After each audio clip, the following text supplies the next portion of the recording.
Nama awal saya itu Salahuddin. Salahuddin. Salahuddin. Nanti buku nikah kita ada kata-kata tertulis pekerjaan, ya. Status pekerjaan. Pengangguran. Pengangguran. Jadi pura-pura melihat, tapi mata di situ. Yang lucu lagi ada. Begitu kita sudah nikahkan, pengantinnya hilang. Pengantin.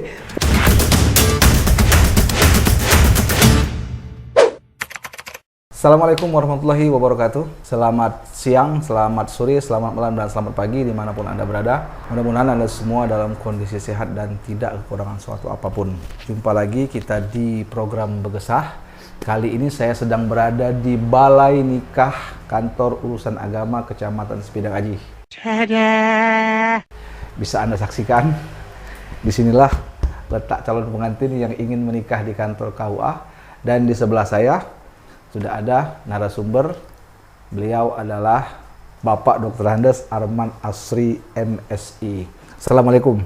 Waalaikumsalam Asri. warahmatullahi. Apa kabar Pak? Alhamdulillah sehat walafiat. Kalau dari lihat kita telisik namanya Arman Asri, itu kayaknya lahirnya di Asar Pak ya? Apa enggak? Penuh panjang sejarah itu. Jadi Asri itu memang waktu Asar atau gimana? Sebenarnya itu waktu dulu nama awal saya itu Salahuddin. Salahuddin. Salahuddin. Baru tahu ini. Nah, terus? Jadi pada waktu itu saudara saya yang nomor 3, dia lagi menimba ilmu di Jogja, kuliah di sana, mendengar ibu melahirkan gitu kan, kemudian sudah dikasih nama Salahuddin. Beliau mengirimkan sebuah nama, katanya tolong dirubah, jadikan Salahuddin itu menjadi Arman Asri, dia bilang. Nah itu. Jadi nama saya ini inisiatif dari saudara saya yang ketiga. Begitu ditanya kenapa, nah itu kan, ternyata Arman Asri itu adalah seorang pelopor mahasiswa pada waktu itu yang kalau kita lihat pada saat sekarang ini yang sering demo-demo gitu kan. Aktivis lah. Aktivis di kalangan mahasiswa di Jogja. Jogja. Tahun berapa itu? 80-an? Tahun 75 ke bawah. Oke. Gitu kan? Nah, 75 ke bawah. Jadi beliau itu dulu dia kuliah di sana, ternyata mungkin ada temannya yang jadi favorit bagi dia. Sehingga nama itu diangkat dan diberikan untuk nama saya. Salahuddin apa Salahuddin? Salahuddin. Salahuddin. Jadi baru belum sampai 1 minggu Lahir tuh? Terkabar dengan beliau sehingga beliau mengusulkan ya dirubah saja lah. Ini kakak kandung ini? Ya kakak kandung. Saya 8 saudara. Oke. Oh ketika waktu itu dia sudah kuliah, Pak Arman baru lahir? Nah, baru lahir. Seminggu? Dikasih nama oleh orang tua Salahuddin, oleh kakak tadi disuruh ubah? Dirubah menjadi Arman Asri. Jadi aktenya? Akta lahir? Ya belum ada waktu itu kan. Orang tua setuju? Ya makanya sekarang Arman Asri, saya kira setuju. Pak Arman, setahu saya ya, ini periode kedua Bapak menjabat sebagai Kepala KUA Sepidang Aji. Kalau tidak salah, seingat saya, buku nikah saya itu kan Bapak yang neken. Oh itu ya? 2009. 2000 ya? 2008 sampai 2013. Oh, lama juga Pak ya. Nah ini kembali lagi nih. Bisa Pak diceritakan sesingkat awal karir Bapak sebagai ASN di kantor Kementerian Agama ini Pak? Ya, dulu ketika saya mengakhiri pendidikan di IAIN, dulu masih ada keluarga kita yang sering menyarankan dengan saya kalau sudah selesai ikut tes, dia bilang kan. Nah kebenaran pada waktu itu ada program CPPN, tetapi saya belum memperoleh ijazah pada waktu itu, sehingga terlewatkan. Nah untuk tahun depannya saya tunggu, ternyata muncul lagi. Sehingga saya ikut tes CPPN pada waktu itu. Alhamdulillah berkat doa orang tua dan harapan kita, saya berhasil. Tahun berapa itu Pak? Itu tahun 97. 97. Setelah saya punya anak satu tuh, selesai kuliah belum mendapat ijazah, saya pulang kampung, pulang ke Batu Raja. Ternyata orang rumah sudah duluan dia PNS-nya. menjadi PNS yang juga alumni dari IAIN. Nah begitu saya memperoleh anak satu, ada tes untuk CPPN dan alhamdulillah berhasil tahun 1997. Setelah lulus itu kami diklat di Jakarta. Oke. Lebih kurang 2 bulan. Jadi kami digodok di situ, diberikan pelajaran bagaimana tata cara menikah kan. Seluruh ilmu-ilmu munakahat itu diberikan pelajaran di situ. Kembali saya, nah ternyata SK CPPN saya itu ditempatkan di KUA Batu Raja Timur. Setelah bertugas, belum memakan waktu beberapa bulan, keluarlah SK penunjukan sebagai wakil PPN Batu Raja Timur. Pada waktu itu kalau tidak salah kepala KUA-nya Bapak Dr. Andes Paidol Barokat. Oke. Gitu. Nah lama kelamaan, tidak lama begitu, memang kami CPPN itu udah diterbitkan untuk menjadi kepala KUA kayaknya. Kan? Belum berselang 2 tahun, keluar SK pengangkatan menjadi kepala KUA. Nah saya ditugaskan di KUA Kecamatan Martapura yang pertama. Oke. Pada tahun lebih kurang 2002. Jadi saya dulu waktu CPPN-nya ke PNS itu kebenaran terjadi gejolak Moneter. moneter. Oke. Yang penurunan Krismon. Sehingga PNS prajabatannya tertunda terus sampai sudah putus asa gitu kan. Jadi 2002 itu saya diangkat menjadi kepala KUA di Batu Raja Timur, di Martapura. Berselang sekian tahun di situ lama, 6 tahun lebih. Melihat suasana yang ada di mana di situ Oku Timur baru berdiri, baru mekar. Mekar. Sehingga berpikir saya akhirnya saya ditarik ke Departemen Agama pada waktu itu, Oku, untuk Oku. Dan lebih kurang 2 bulan saya di situ sebagai staf biasa, diangkat menjadi Kasipika Pontren. Jadi menjadi Kasipika Pontren Di Kemenak ini? Ya di Kemenak. Oke. Nah setelah itu saya ditawari oleh Bapak Paidol pada waktu itu, apakah saya akan tetap di situ atau bagaimana? Ini Pak Paidol sudah menjadi kakak? Kakak. Oke. Nah, jadi saya berpikir, karena kayaknya ilmu saya ini harus berada di lapangan gitu kan. Lebih enjoy untuk menjadi kepala KUA, karena menurut saya dengan masyarakat itu bersentuhan langsung. Bersentuhan langsung gitu kan, tidak seperti Kasipika Pontren. Yang duduk di meja. Ya akhirnya saya mencoba gitu kan. Pikir demi pikir, ya karena niatan saya yang pertama kali saya ini harus ada di KUA. Makanya saya kembali lagi mengusulkan, Pak, kalau bisa dikembalikan di KUA kembali. KUA mana terserah. Yang penting saya mengabdi sebagai ASN di lingkungan KUA. Nah akhirnya saya dikembalikan lagi ke saya diangkat menjadi kepala KUA Semindang Haji. Semindang Haji. 2008 waktu itu. 2008. Nah, jadi ya sudah akor saya bilang kan, karena daerah sendiri. Ya. Bertugas setelah saya di sini. Sampai 2013. Oke, selanjutnya. Kemudian saya dipindahkan ke tukar ini dengan Pak Abu Bakar. Abu Bakar itu di KUA Peninjauan, sehingga kami tukar tempat. Dia ke sini, saya ke Peninjauan. 3 tahun di sana.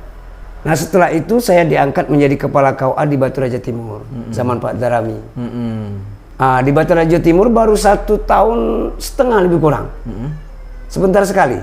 Pengen lama rasanya kan, tetapi mungkin sesuatu dan lain hal ya. Sehingga saya digeser lagi. Digeser gitu kan. Ya kita qanaah saja gitu kan. Permasalahan tidak ada kan. Ya kita qanaah. Karena kita memang berniat ikhlas gitu kan. Berada di KUA. Sehingga saya dipindahkan ke Kecamatan Lubuk Batang. KUA Lubuk Batang. Nah di KUA Lubuk Batang inilah saya punya sejarah yang sangat terkesan gitu. Karena apa? Karena tugas saya di situ 6 tahun lebih. 6 tahun lebih. Zaman Pak Drami, sudah zaman Pak Ishak itu kan. Saya minta supaya bisa tetap di situ kan. Cuman ya namanya kita seperti Pak Ishak kan dia punya ini kan, ya merasa tidak enak ada apa gitu kan dan lain sebagainya. Akhirnya oleh beliau saya dimutasi gitu kan, mutasi secara hormat oleh beliau karena waktu yang memang sudah panjang di Kecamatan Lubuk Batang, 6 tahun sehingga, gitu ya. Sehingga saya dipindahkan ke Kecamatan Lubuk Raja. Nah, Lubuk Raja itu lebih kurang 2 tahun lebih lah di situ. Jadi akhirnya setelah ada promosi lagi KUA yang lain, ada perolehan, saya termasuk di dalamnya. Termasuk di dalamnya. Di sini. Waktu itu rencana mau ke Lenggiti. Setelah pikir-pikir, boleh enggak kira-kira kalau saya kembali lagi ke Sembilan Haji gitu kan? Minta nih. Minta karena sudah pernah gitu kan. Tetapi saya punya sejarah di Sembilan Haji ya rasanya agak enjoy gitu kan. Karena masyarakat yang satu bahasa gitu kan. Beda dengan Lubuk Raja. Kalau Lubuk Raja kemarin saya agak terbatas gitu kan dalam komunikasi. Nah, kemudian dipindahkan ke Lenggiti, menurut saya sama saja. Situ bahasa Daya, saya bahasa Ogan gitu kan. Nah, jadi saya mengusullah. Jadi Pak Ali dengan kebijakannya, ya saya menyetujui, tapi kebijakan itu ada di atas, dia bilang kan. Dan alhamdulillah berkat perjuangan beliau mungkin, sehingga begitu saya dilantik, ternyata saya ditugaskan kembali di Sembilan Haji. Kembali lagi ke awal Pak, tadi kan Bapak bilang waktu itu Ibu dalam hal ini istri itu kan sudah PNS, sementara Bapak masih kuliah atau setahun itu ya, sudah punya anak tuh, belum ada status ASN lah. Itu gimana Pak perasaan Bapak menjadi seorang pria tuh waktu itu kan, duluan Ibu jadi pegawai nih? Ya sudah terasa terbeban lah gitu kan. Ya kita kembali kepada ajaran agama seorang laki-laki sebagai pemimpin, tapi nyatanya uang yang masuk dari istri gitu kan. Ya memang beliau dulu waktu kami sebenarnya saya dengan beliau ini bukan perkenalan singkat gitu kan. Memang dari Madrasah Sanawiyah sudah kenal dengan beliau ini gitu kan. Nah begitu ya kita kembali ke yang atas gitu kan, kita dipertemukan lagi di meja perkuliahan di kampus. Di kampus. IAIN mana nih? IAIN Raden Patah Palembang. Sama fakultas? Lain, beda. Beliau ini program D2 dulu. Yang pertama kali. Yang begitu selesai beliau sudah langsung diangkat ibarat apa? Sekolah dinas lah gitu ya. Begitu diangkat, beliau sudah dikasih NEP gitu kan. Bapak fakultas? Fakultas Usuluddin yang pada waktu itu masih ada jurusan dakwah. Nah, jadi saya jurusan dakwah. Jadi bersama beliau masih sempat 1,5 tahun. Begitu selesai dia langsung keluar. Saya tetap meneruskan kuliah.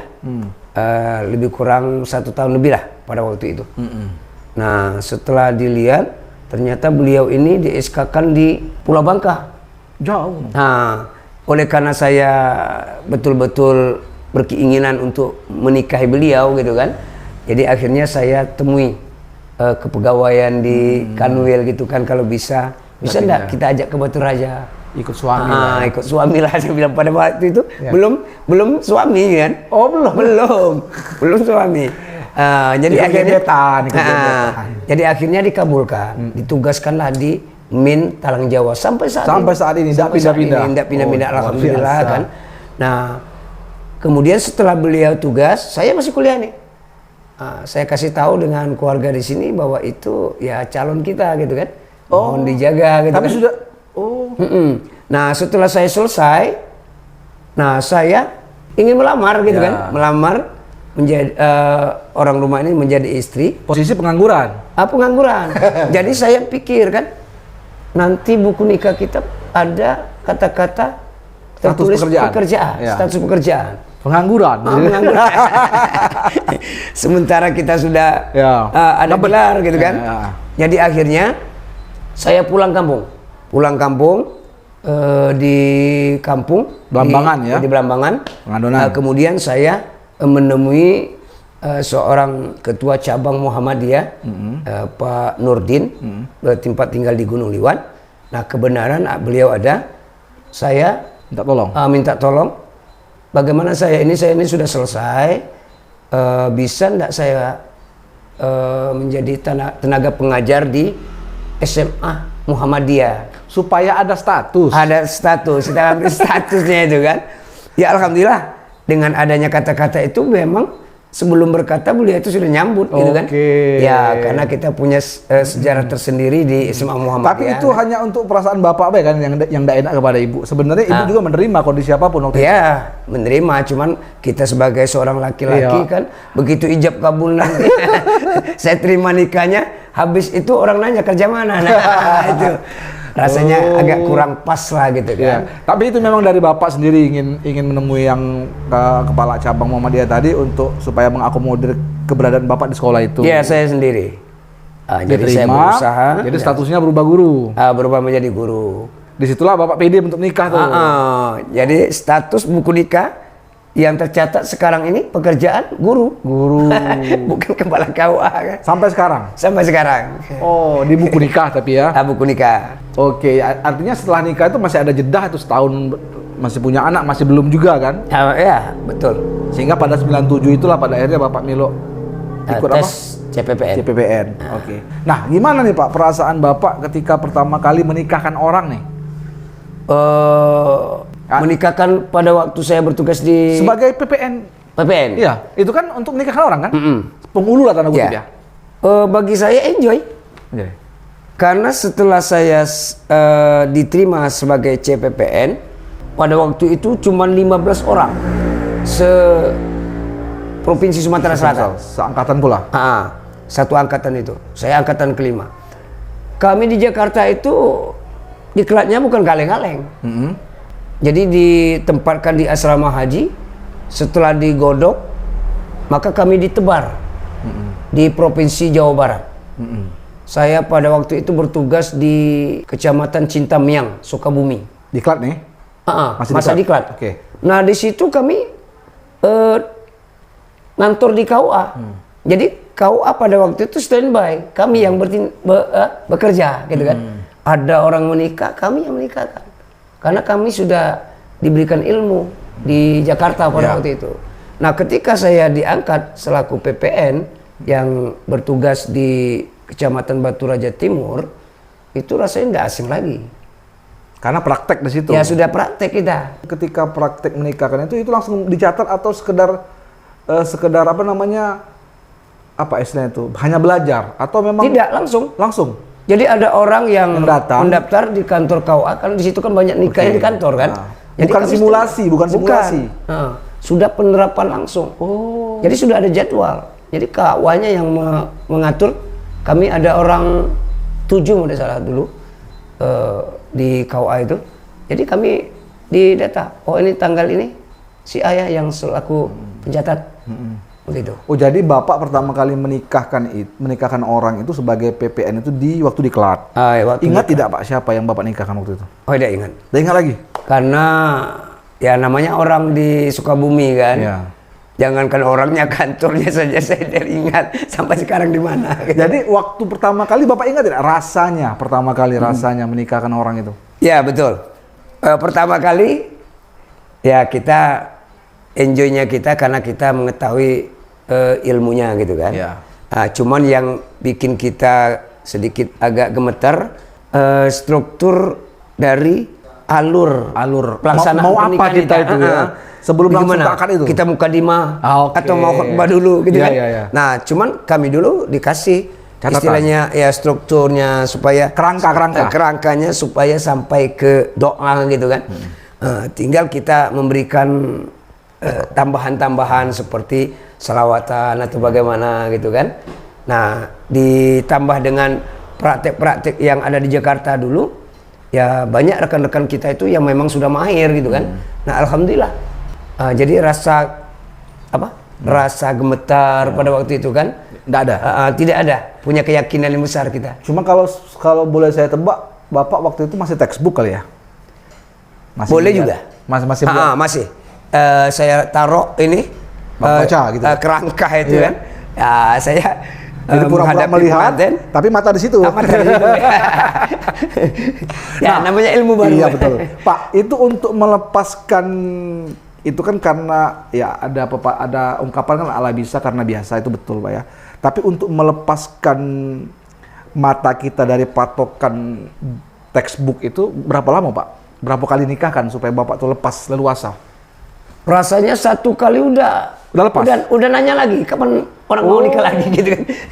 Ya artinya untuk yang kedua tidak lagi nih maka ini kerangka. Memang dari awal kita ada rasa gemetar gitu kan. Waktu kita diberangkatkan dari asrama haji Jakarta itu menuju ke Bandung, wah kita nih mau dikapain gitu kan. Ya kita mau menikahkan orang. Ya. Cuman ada beban lah begitu kan. Jadi waktu pelaksanaan yang pertama itu, ya malamnya kita sudah mulai ini evaluasi belajar bagaimana nanti jangan sampai terjadi apa-apa. Nah begitu pengantinnya udah datang, gemetar itu nambah gitu kan. Tapi kita keyakinan saya tadi, saya punya kepean gitu kan. Gemetar itu karena menghadapi orang banyak. Iya, nambah orang banyak ya. Oke, Warganya datang. Dari 97 sebagai PPN sampai sekarang ini apa nih Pak? Mungkin ada pengalaman yang paling berkesan ketika Bapak menikahkan orang. Ada tidak yang sampai sekarang mungkin tidak lupa? Entah masalah uniknya, entah masalah bagusnya, apakah masalah anehnya di situ? Ada tidak Pak? Satu aja Pak. Menurut saya, mulai dari tahun 2002 sampai sekarang, itu ibarat makanan itu nano-nano. Nano-nano, berarti ya, semuanya yang indah, yang menyakitkan, yang meragukan, menghiraukan, semuanya ada. Cuman semuanya itu bagi saya ada sebuah pelajaran yang bisa saya ambil. Ketika saya berhadapan dengan calon pengantin, pada waktu itu tidak seperti sekarang kan, di mana kita berbicara masalah dana itu oper lah gitu kan, tidak ada pengaduan dan lain sebagainya kan. Nah pada waktu itu ada satu pasang pengantin datang kepada kita dan kebenaran saya pada waktu itu ya memang tidak punya uang gitu kan, membutuhkan uang. Nah sehingga ketika pengantin itu mendaftar dan menanya berapa Pak biayanya, saya spontan 500.000 waktu itu. Pada waktu itu kalau tidak salah biaya nikah cuma 30.000 misalnya. Ya. Nah itu belum ada aturan mau nikah di kantor atau mau di luar? Belum ada. Belum ada. Global ya tuh. Jadi ada yang kantor, ada yang ini kira-kira tetap seperti itu. Tetap seperti itu kan. Nah jadi akhirnya saya minta 500.000 itu memang kelihatan agak berat dia kan. Besar waktu itu uang itu. Tapi diusahakannya. Sebentar. Sebelum lanjut, waktu 500.000 Bapak sebutkan itu belum ada aturan nikah di kantor 0 rupiah sama nikah di luar kantor 600.000 itu bukan? Belum ada? Belum ada aturan itu ya? Belum. Dia ada salah paham nih. Ya. Jadi setelah beliau mengasihkan uang itu, saya terima. Nah, ringkas cerita, saya berangkat menuju rumahnya untuk menikahkan. Apa yang bisa saya ambil pelajaran di situ? Begitu saya sampai di rumahnya, menikahkan, duduk di situ, rumahnya itu rumah gubuk, reot, dan dindingnya itu sebelah atas itu bukan pakai papan, pakai plastik. Terpal mungkin ya? Iya, di atasnya juga ada plastik, karena bukan atap seng atau genteng, tapi atap yang daun itu. Jerami apa? Jerami ya. Nah itu. Itu di Jawa Barat itu? Nah, sudah di sini? Sudah di Batu Raja. Sudah di Martapura. Nah, begitu saya melihat, tersentuhlah hati saya. Artinya orang ini miskin, tidak punya apa-apa. Nah, sementara kemarin ketika bertanya biaya, saya minta 500. Dia nyanggupi? Ia menyanggupi. Jadi saya tanda tanya, dari mana ia uang itu? Apa minjam atau gimana? Tapi sudah jelas saya lihat dari raut wajahnya pada waktu itu memang sedikit agak berat. Tapi karena keperluan sehingga dia penuhi. Nah akhirnya dengan adanya terjadi sesuatu peristiwa yang saya lihat seperti itu, setelah akad nikah, Dek, saya bilang, minta maaf buku nikahnya ada kesalahan tulisan. Jadi buku nikahnya bisa dipajang untuk berfoto pada hari ini, tapi ini nanti akan saya bawa ke kantor lagi, besok kamu ke kantor mengambil buku nikah ini. Oh ya Pak. Oke. Ah gitu kan. Dia tidak tahu apa yang menjadi maksud saya di situ. Jadi ringkas cerita, besok datang dia. Nah begitu datang, Dek, ini buku nikah kamu. Alhamdulillah sudah bagus. Nah kemarin saya rasanya mau bikin kado untuk kamu. Tetapi saya lupa. Nah hari ini baru saya kasihkan. Ini kadonya. Berbentuk Oh apa? Pak, nggak usah lah. Berbentuk apa itu? Berbentuk apa? Berbentuk duit? Iya uang. Jadi itu saya bungkus, Ya. saya kasihkan dengan dia. Uang dia itulah. Isinya uang 500 itulah saya kembalikan. Itu. Tapi dia tidak tahu dalam Dia bungkus. tidak tahu itu merupakan ibaratnya kado saya. Gitu kan. Kalau saya sampaikan, ini uang kamu kemarin kan saya kembalikan, mungkin nolak dia dia. terima. Iya, iya. Jadi saya buat trik seperti itu. Nah pelajaran bagi saya sampai hari ini, di mana saya dulu waktu kecil, orang tua saya ini kerjanya di penerangan. Oke. Di penerangan Kecamatan Pengandunan. Saya sering diajak oleh beliau bersepeda pada waktu itu. Nah, karena kantor penerangan Kecamatan Pengandunan itu berdampingan dengan kantor KUA, saya sering juga diajak oleh Bapak mengobrol dengan kepala KUA pada waktu itu. Oke. Nah, disitulah Bapak bicara, nanti kamu sekolah agama ya, kamu bisa jadi KUA juga. Oh, doa orang tua. Nah, seperti itu. rupanya. Nah, saya terbayang ketika terjadi hal seperti itu, terbayang dengan orang tua. Oh, saya ini memang dicita-citakan oleh orang tua, didoakan untuk menjadi KUA. Mestikah saya harus berbuat sesuatu yang tidak semestinya saya lakukan, seperti itu kan? Karena saya merasa kepala KUA ada kesempatan untuk minta uang dengan orang, gitu kan? Nah, jadi ingat dengan orang tua seperti itu. Maka dengan adanya kejadian itu, dari dulu sampai sekarang boleh tanya saya, ketika orang bertanya berapa Pak biayanya, saya tidak pernah menyatakan oh sekian, tidak. Tapi saya katakan ya kalau kamu beri saya terima. Kalau tidak kamu beri ya jangan menjadi pikiran. Seperti itu kan. Nah jadi alhamdulillah itu pengalaman bagi saya selama menjadi kepala KUA ini. Itu yang menjadi sebuah sulit pelajaran. dilupakan. Sulit untuk dilupakan. Karena itu ada hikmah di balik Ada itu. hikmah rupanya. di balik itu. Oke. Termasuk peristiwa-peristiwa yang mungkin yang sangat unik, gitu kan. Begitu kita mau datang ke rumah orang menikahkan, mana pengantinnya? Nggak taunya urung. Kenapa? Ya sesuatu dan lain hal mungkin terjadi di rumah tangga itu, gitu kan. Pernah terjadi itu? Oh pernah. Jadi soal dia sudah bayar itu gimana? Ya terpaksa kita kembalikan lagi. Kan itu kan sektor negara tuh. Iya kita cabut. Oh. Iya. Jadi yang itu sudah sering. Ada yang tidak kita kembalikan ya, tetapi kita istilahnya kita jeda dulu, karena masih ada musyawarah keluarga. Oke. Yang akhirnya terjeda 1 minggu 2 minggu, mereka mengulang kembali. Kalau yang memang batal beneran ada? Ada batal benar gitu kan. Yang lucu lagi ada. Begitu kita sudah nikahkan, pengantinnya hilang. pengantinnya perempuannya hilang. Dikira masuk kamar, ternyata keluar rumah, lari. Sudah akad tuh maksudnya? Sudah belum dinikahkan? akad. Jadi bapak sudah datang, sudah duduk, pengantin perempuan hilang? Jadi begitu kita akan memproses, saya kira pengantin perempuan yang tadi dipingit gitu kan. Oke, di kamar lah, ternyata dari dia mana hilang gitu kan. Hilang betulan? Hilang betulan. Cari dulu sampai malam. Terus? Ya, Dapat? akhirnya dapat. Gitu. Bapak pulang dulu tapi kan? Saya pulang dulu lah. Wah ada yang gitu Iya, ya? ada. Oke. Ya, banyak kesan-kesannya. Iya. Kalau ini Pak, tantangan bagi Bapak Dewek nih sebagai PPN atau penghulu lah, ketika di lapangan tuh apa sih Pak? Ya tantangan kita tidak ada lain terjadi dengan adanya aturan dan kebijakan. Oke. Merupakan tantangan. Contoh, mereka ini mau menikah nih. Oke.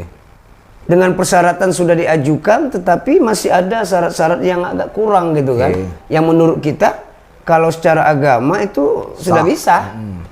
Tapi secara aturan negara itu tidak bisa. Ini sebuah tantangan. Oke. Mau dilaksanakan melanggar hukum, aturan gitu kan. Tidak dilaksanakan dari segi agama sudah bisa gitu kan. Nah ini sedikit agak merupakan tantangan gitu. Bagaimana solusinya kan? Ketika aturan itu merujuk untuk diajukan ke pengadilan, misalkan isbat nih, dispensasi nih, karena mungkin umurnya besok baru cukup. Nah, mau kita laksanakan walaupun sehari tidak cukup. Mau kita ajukan isbat ke pengadilan, rasanya menghabiskan uang gitu kan, kira-kira begitu. Waktunya dan biaya dan lain sebagainya. Nah, itu merupakan tantangan bagi kita untuk mengeluarkan sebuah kebijakan. Nah, itu susah kita memikirkan kan. Dilaksanakan aturan tidak benar kan, melanggar aturan, dilaksanakan dilaksanakan melanggar aturan, tidak dilaksanakan. Ya, artinya kita sudah punya ini. Artinya ini si malakama antara tanggung jawab Bapak sebagai P2 atau penghulu sekaligus sebagai kepala KUA tuh. Iya, betul. Nah, ini yang jadi tantangan sampai saat ini. Nah, yang lucu lagi kan yang berurusan itu bukan orang lain, keluarga kita. Nah, ini si malakama. Satu sisi dia keluarga, ponaan. Satu sisi ini aturan. Nah, itu agak susah gitu kan. Masih berkaitan dengan pribadi Bapak ini, Pak. Menurut Bapak, apa sih pencapaian atau program inovatif lah bisa dikatakan yang pernah Bapak gagas selama Bapak menjabat sebagai kepala KUA dimanapun itu, mulai dari Martapura mungkin ya, sampai ke yang sebagian besar kan di Oku ya. Apa sih Pak yang menurut Bapak nih, saya pernah meninggalkan legacy atau di kantor Bapak? Ya, alhamdulillah. Di mana saya bertugas ketika saya lari terlalu tinggi kalau saya mengatakan kepergianku diiringi oleh tangisan. Gitu kan? Ya, terlalu ya. Cuman ada gitu kan. Menurut saya ya rata-rata seperti itu. Nah, dari situ mungkin sudah terbayang oleh kita bahwa apa yang kita lakukan ketika kita bertugas di suatu tempat itu menjadi kesenangan tersendiri mungkin bagi orang yang langsung berhadapan dengan kita. Contoh kecil saja, ketika saya di Batu Raja Timur tuh, saya punya inisiatif. Di mana di Batu Raja Timur itu banyak P3N-nya waktu itu kan. Mereka tinggal di pasar. Setelah saya amati antara P3N dengan P3N yang lain ini, kadangkala dia sekedar tahu nama, tidak tahu rumah. Itu kan? Padahal itu sekawan, sekantor pula. Iya, sekantor lagi. Nah, jangan ke mereka, saya juga seperti itu. P3N anak buah saya, tapi saya tidak tahu kemana, di mana rumahnya, gitu kan? Maka timbul inisiatif saya. Saya ajaklah untuk mengadakan arisan P3N. Itu kan? Arisannya lucu. Bukan P3N itu, ini bulan ini saya store untuk arisan saya. Tidak. Nah, waktu saya menjabat pada waktu itu, saya suruh staf saya untuk membukukan keuangan yang kita peroleh itu. Nah, habis bulan kita hitung. Nah, kenapa? Karena ada pertemuan P3N. Nah, pertemuan P3N ini saya buat dari rumah ke rumah. Nah, itu kan. Nah, saya buat goncangan. Siapa yang dapat goncangan ini nanti dia akan dapat hadiah. Nah, uang yang ada ini tadi itu tidak saya berikan berbentuk nominal, tapi saya belikan misalkan kalau bisa 2 lusin, kalau 3 lusin itu saya belikan piring, gelas yang peralatan rumah tangga lah untuk gitu di kantor. Untuk P3N. Untuk pertemuan itu. Kenapa? Karena yang lebih semangat lagi ibu-ibu P3N hadir. Jadi kalau ada acara itu P3N dengan istrinya semuanya hadir. Nah, disitulah saya memberikan bimbingan, binaan gitu kan. Kemudian minta cerita di lapangan P3N dengan saya gitu kan, sehingga saya memperoleh masukan. Nah, setelah itu nanti maka saya adakan goncangan untuk mengambil hadiah berupa alat-alat dapur ini. Selain dari uang arisan tadi. Nah, alhamdulillah berjalan. Ya, akhirnya dengan suasana yang meriah seperti itu kan, ya saya dipindah. Terkejutlah mereka. Nah, kemudian kepala KUA setelah saya tidak meneruskan itu. Oke. Iya, ini sebuah Yang sangat gerakan disayangkan. yang barangkali terhadap diri saya yang masih terkesan. Artinya begini, maksudnya tuh pola Bapak sebagai pemimpin dalam hal ini kepala KUA itu apa ya? Pola mendekatkan diri Pendekatan sebagai keluarga gitu ya. Dengan orang-orang bawahan kita gitu kan. Iya. P3N, staf gitu kan. Perlu diketahui juga pemirsa, Pak Arman ini memang tergolong orang yang suka menginformasikan kegiatan kantornya nih.